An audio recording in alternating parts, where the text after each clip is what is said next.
Good morning, everyone. My name is Andy Hall. This is news you can use to fight fascism. This is the Disappointed Cat Morning Show. Our first story.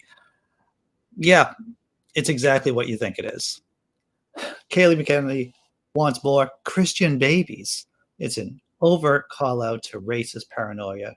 Former Trump spokeswoman sends a clear message to Christian nationalists and fans of the Great Replacement theory. And yeah, we have video of this, but let's go through this part of the story first before the video.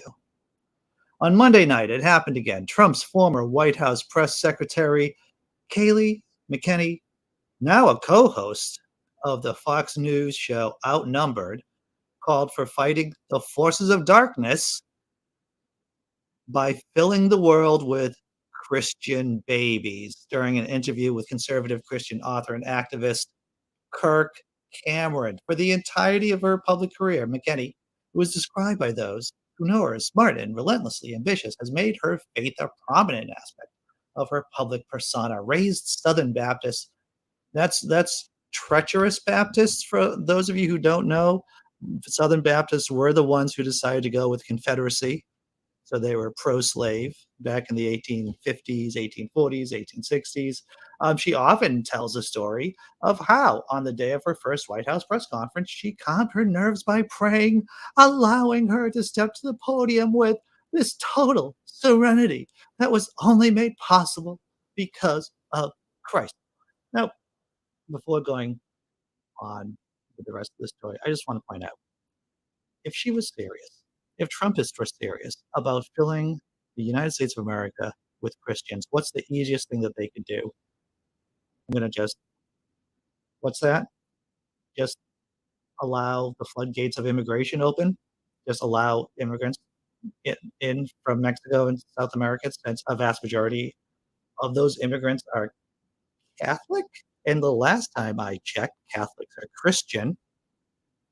So if they were really serious about Christian babies, what Kylie's actually saying, a white baby, what she's actually implying, she's talking to the Quiverful movement about having as many babies as humanly possible, as women being used as breeding machines. That's what the real message is. Because like I said, if they were really serious about filling the United States of America with Christian babies, then they would be very pro-immigrant. In 2018, McEnany dedicated her second book, The New American Revolution, The Making of a Populist Movement, in part to Rachel Scott, a victim of the 1999 Columbine mass shooting, who became a figure of martyrdom to many evangelicals for testifying to her belief in God.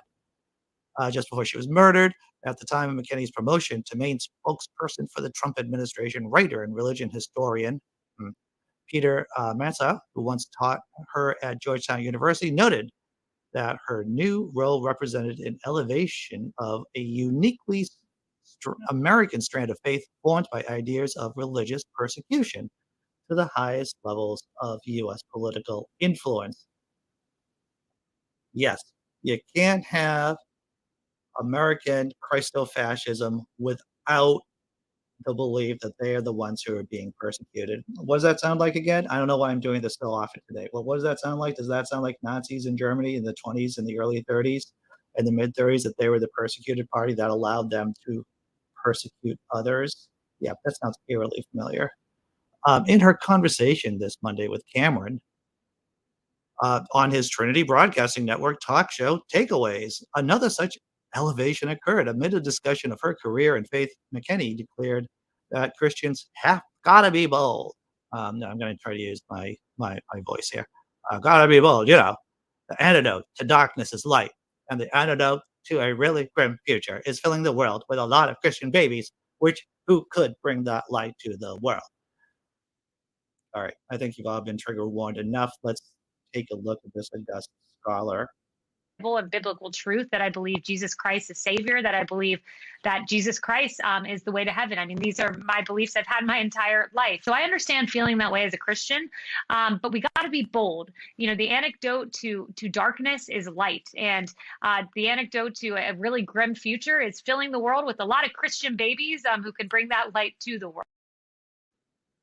So there's so many things wrong with what she said in terms of thinking that babies who are born to Christian parents are going to be Christians. It's almost as if there's some kind of implicit acknowledgement that Christianity cannot survive the marketplace of ideas, right? We know that the nuns, the non-religiously affiliated demographic here in the States, is growing. And so I think that she is implicitly stating that not only is she racist, she doesn't want mass immigration from South America, from Mexico, but she's also implicitly acknowledging that Christianity cannot survive the marketplace of ideas. Let's check out the chat and see how everyone's doing this morning. Gonna check out how smart people are. Let's see. Rebecca. Good morning, Rebecca. That's the problem with the world of organized religion. People have done horrible crimes against humanity in the name of religion. Yeah, definitely, definitely. And you're right, Miss 1964 sounds just like that guy with the mustache, that Hitler guy. Yes, yes, yes, bad art, indeed. Glad to see that you're all here this morning. And if you're watching on Twitter or on Facebook, you'll see that I'm interacting with people on the YouTube chat. If you want to come on over, that'd be great because then you could interact with us and I can see what you're saying. All right. Great to see you too, Scott Duke. Huh? I see in the chat that there's been some crazy stuff going on with YouTube this morning that some of you may not have gotten the notification that the show is starting. YouTube's been weird this week. I don't know what's wrong with it. It's a thing. A little bit of housekeeping. Hey, this is from Only Sky. Only Sky is a large, I'd probably say the largest secular site at this point. Is why Chris Rock needs to file charges against Will Smith. I didn't write this. My friend Nathan Timmel did. Nathan is an accomplished comedian, and he is a fantastic writer. And I thought I just dropped this in the chat. And one other small bit, and once again, this is there's no advertisements on here on this channel, right? You're not going to see Amazon ads, but I do want to let you know whenever I make some merch, this is a new piece, and I don't even show you all the new pieces of merch. But I thought this was pretty cool myself. This is Aspire to Be Less Wrong. It's a design near and dear to my heart. It comes in different colors. But if you're interested in picking one up and supporting the channel that way, then the link to that shirt is in the description below. All right, enough talk. Let's do some more talk. What about Poland says its ban on all Russian oil and gas imports is the most radical in Europe? Look, I just assume that most people know the history of Poland and that it's been partitioned many times in its history. It's been partitioned between Russia, what was the Austrian, and then the Austrian Empire, and then Prussia, which is effectively Germany. There are three partitions of Poland back in what, the 18th century, right? I think right around there. And so, and of course, the Nazis and the Bolsheviks, Hitler and Stalin divided up the country during World War II, because let's not forget that in 1939, Poland was invaded not only by the Nazis, but by the Russians at the same time, by the Soviets. And of course, even while it was a so-called independent country after World War II, it was still under the yoke of the Soviet Union because it was a satellite state. So the Poles have a history of being slapped around, and that's why they are taking this entire crisis in Ukraine as serious as any, super seriously. Like they are sharing a border with Ukraine. They're right next door to crazy Belarus, which is a client state of Putin's. So they are hardcore and serious, and that's why they are doing this measure. And here's the prime minister of Poland. I'm not going to try to butcher his name. It's just going to happen. It's Prime Minister, Morawiecki, Morawiecki. I don't know. See, that was horrible. My apologies to the Polish people. Polish Prime Minister says his country will ban all imports of Russian gas and coal by the end of the year. Speaking to reporters outside fuel storage warehouses near Warsaw, he called the ban the most radical in Europe. He said other countries are not doing anything about the war and continue to use Russian resources. While others in Europe looked at Russia as a business partner, he said, we saw that Russia uses gas and oil as a way to blackmail. Poland has slowly worked for years to cut its reliance on Russian fuel.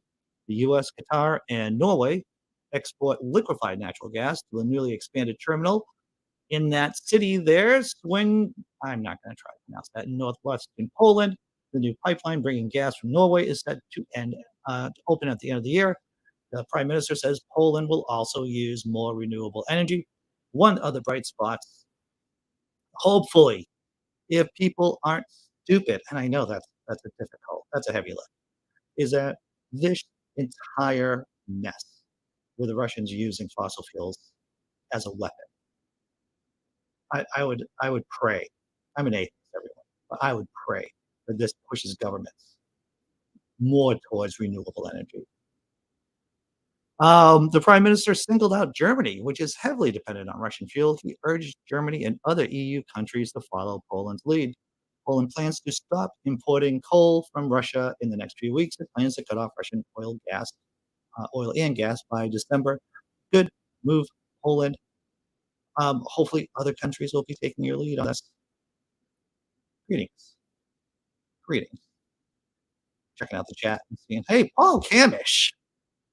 What's up, Paul Camish? Always good to see Paul here. Well, Rebecca, I aspire to be a humanitarian and eco-friendly towards Mother Earth. Yeah, I think that, I'm on the boat with you on that. I don't know if it's a boat. I don't know if it's a car. I don't know if it's a bus, but I am on that same vehicle as you. Andy has finally snapped and is praying. Well, it is Thursday. Some people think that Thursday is Junior Friday. I consider it to be Monday part 4. And this is how my week is going. Monday part 4.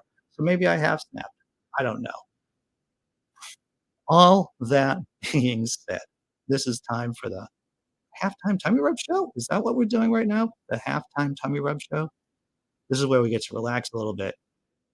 Take a look at a cat before we go launch into the next part of the show. So let's take a look at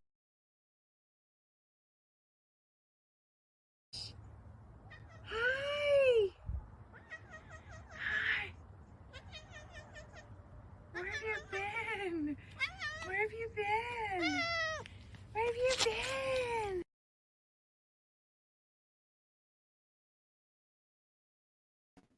the cat has a fluffy tail. Maybe not the fluffiest tail, but a fluffy tail. Look, everyone, before we go to the last story, many of you know I took a class with Jordan Peterson back in the day. Jordan Peterson. Oh, you don't know who Jordan Peterson is? He's on the right. He gish gallops a lot of people. He likes when he's in these debates or discussions with people he doesn't agree with. He just throws out word salad. A lot of young bros like Jordan Peterson. A lot of people who don't know who aren't that. A lot of people have been fooled by Jordan Peterson. Dr. Peterson has had a number of health issues over the last few years. And I don't know, maybe it's possible that I don't know. I don't know what to make of the situation. Here he is. I'm going to show you a video. He's with Andy No, a conservative pundit. And I don't even know what to make of this. I'm just going to show you the clip. You tell me. I wanted to ask you about based on your knowledge, your background, your clinical experience, what is the psychology of this mob violence? When I see it I don't even recognize some of these. They seem animalistic, is what I mean. No, they're worse than animals. They're worse than animals because animals, they just kill to eat, Human beings, they have a twist in them that makes them far worse than animals when they really get going. Well, I think you really want to know what I think? I think it's revenge against God for the crime of being. That's really what I think. It's Cain and Abel. It's like, oh, Abel's your Abel's your guy, eh, God? How about if I take him out in the field and beat him to death? How do you feel about that? All my sacrifices went unrewarded. Yeah, it's like, yeah, that's what it is at the bottom of the hell of things.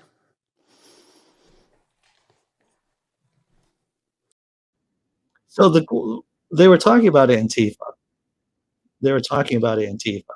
That's what prompted this question. So Andy, the bad Andy, asked Jordan Peterson, well, what do you think about Antifa and all the mob violence that they're creating? And Peterson went on this whole thing about Cain and Abel and about how people are worse than monkeys because we have a choice and than animals. And let me tell you, one, just to clarify, we are animals. Two, our cousins, chimpanzees, also have kill for pleasure. For those of you who aren't aware with some chimpanzee behavior, is that chimpanzees have pods, they have families, they have little clan groups, and they have territories.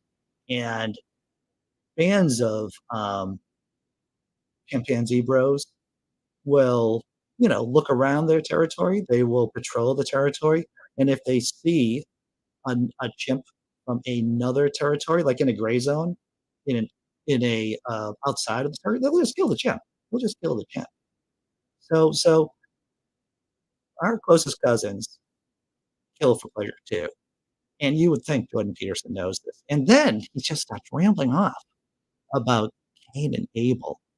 And it's just an example of how I think the man has just deteriorated over time. I mean, before he was incoherent, but at least he wasn't like super incoherent. I don't know. What do you all think of that? I might be wrong. Is Antifa really creating mob violence? No, it's not. And that's right, John Christian. That's some esoteric shit right there. Imaginary God goes, so the French physician were animals. Go F yourself, Jordan. Yeah. And Big Zebra, for those of us who, the thing is about secular people, atheists, is that we typically know the Bible better than the everyday Christian. Let's not forget that Cain gave God vegetables and fruit, but God wanted to smell the scent of burning fat, and Abel sacrificed animals to God, and Cain was jealous, and so that's how crazy God is. That God's not a vegetarian; He loves the smell of burning flesh. You start looking at these stories in the Old Testament and in the New Testament, and they are just crazy. And to try to build a bridge, straw manning Antifa with the Cain and Abel gobbledygook, that is, and then crying about it, getting emotional about it. Man, Jordan Peterson, he needs help. He needs help. All right. What's the last stuff? Tobin, I think you're right. Peterson does look kind of doped up in that clip. He's had issues with drugs before. He's had issues. All right. What's our last story this morning, everyone? What's the last story? Are we entering a golden age for trade unions? Hey, have you heard that one of the reasons why America didn't suck during the 50s is because a lot of people were unionized, that unions were a bulwark, a defense against oligarchs, against American oligarchs, that unions help provide a stable middle-class income for millions of here in the States. Link in the description below. This is from the BBC, by the way, so there's going to be a lot of English talk. Starts off with a character about Ms. Patel. She is part of a growing trend on both sides of the Atlantic. She has joined a trade union since the beginning of the pandemic. Ms. Patel, who lives in New York, works in the finance department of a U.S. conservation group. She and her colleagues unionized last year following redundancies, that means layoffs, for people here in the States at the organization. Their decision, as in those unionizing, was also in response to independently substantiated allegations that female employees and people of color were being treated unfairly. I know you're all shocked. that women and people of color might be treated unfairly here in the States. Who would have thought it?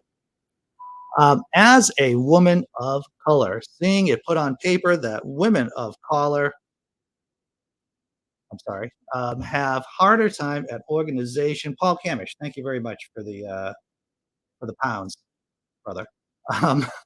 And people of color were being treated unfairly. As a woman of color, seeing it put on paper has really reinforced my decision to unionize, as Ms. Patel. The union movement aligns with my values and what I hope for the future.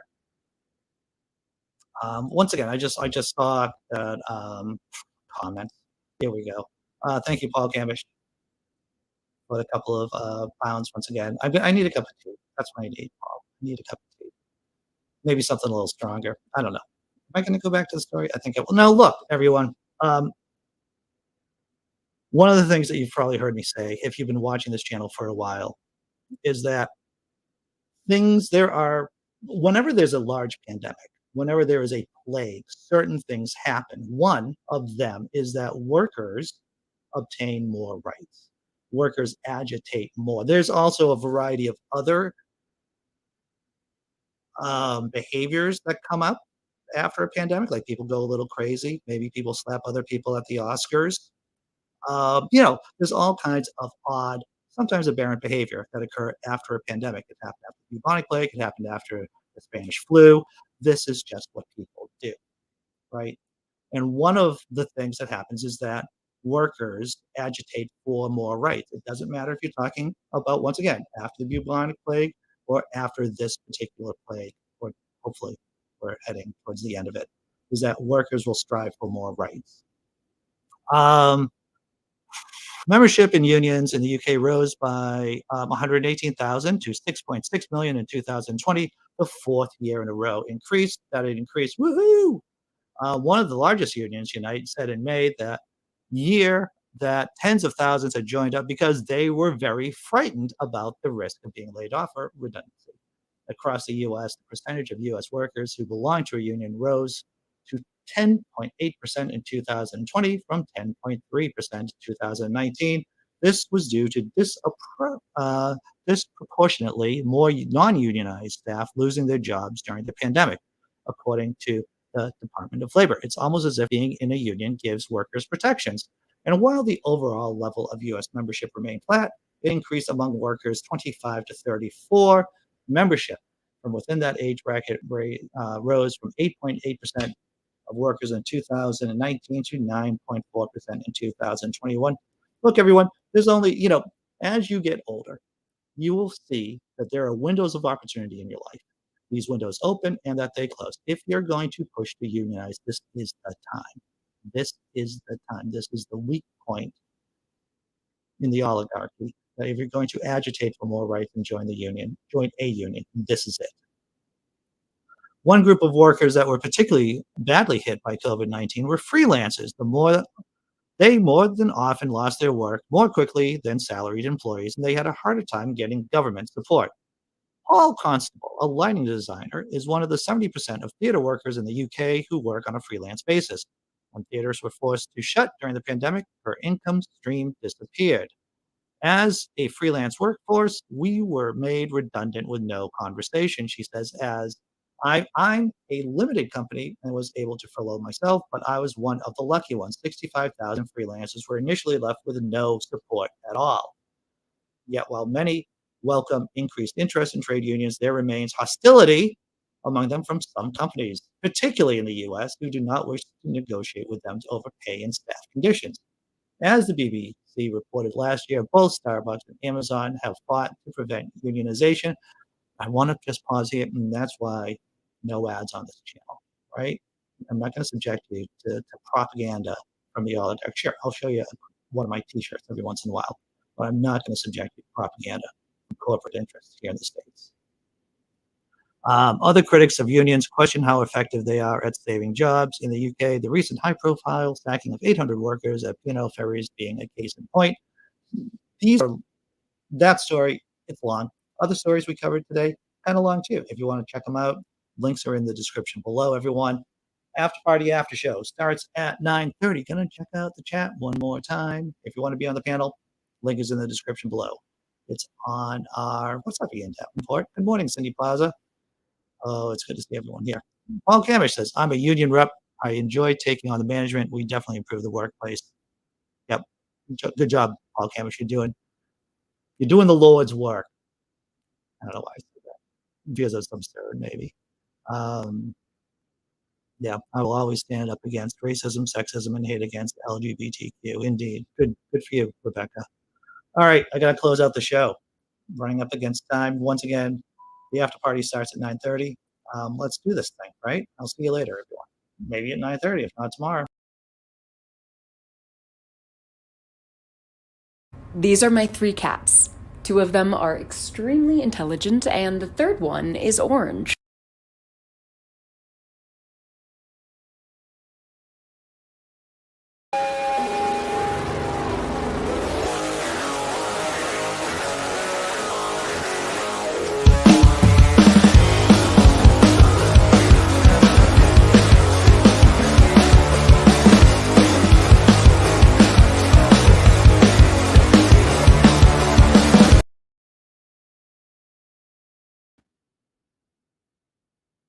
Hi, I'm back.